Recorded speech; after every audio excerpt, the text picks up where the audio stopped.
Alright, hello ladies and gentlemen. Or should I say gentlemen? What's going on here?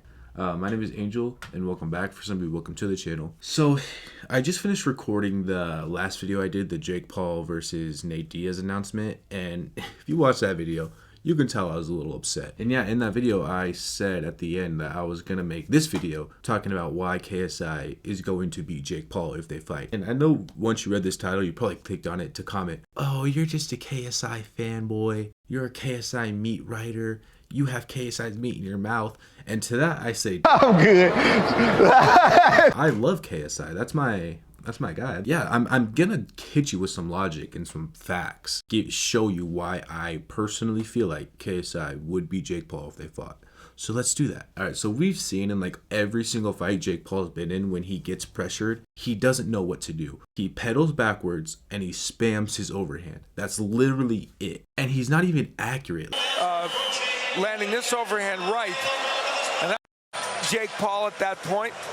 And Woodley is not very much of a pressurer. Like, you see it. When Woodley got the knockdown on Jake, it wasn't counted as a knockdown, but it was a knockdown. If you watch it, if those ropes weren't there, Jake would have been on his ass. Anyways, when Woodley scored the knockdown on Jake, Woodley had every reason to pounce on him, but he didn't. Rather do this. Oh, I'm about to knock you out, and doesn't knock you out. So Woodley isn't even that well of a pressurer when it comes to boxing, and Jake still didn't know what to do when he was getting pressured. So imagine when it's someone like KSI, the guy who is the guy when it comes to pressure. So Jake's already shown when he's getting pressured, he doesn't know what to do. He just backs up and spams his overhand, and he's not accurate with it. And again, against someone that didn't even pressure him that much. So KSI versus Jake Paul. The way I see it is KSI's going to come in like a truck. Jake Paul's going to stand on his back foot, try to outbox KSI.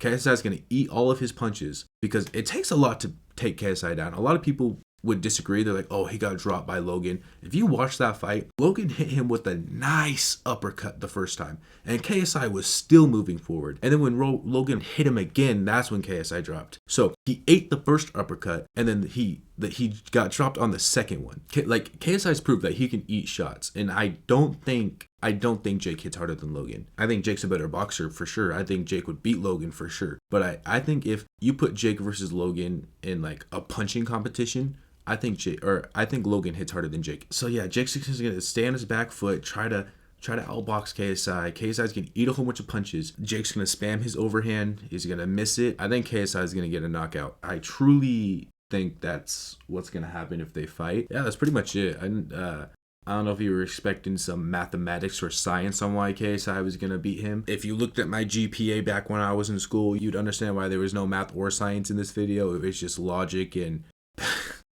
past reactions and what they did in their fights. This is a really simple, dumbed down version on why KSI will beat Jake. And another thing is, I think Jake sees that too, and I think that's why he doesn't want to take this KSI fight. Like, he's trying to play it off like, oh, I've been chasing you for years, blah blah blah blah blah. Even though when KSI in August was like, oh, I'm not ready to fight you, Jake was like, anytime, anywhere, any place. If you want to fight in December, we'll fight in December. It's not even December yet, and KSI's like, let's do it, and Jake doesn't want to. I don't think Jake's scared, but I do think he's avoiding that fight. He knows KSI is going to be tougher than he likes to let people believe. So, yeah, I think that's about it. All right, love you. Bye.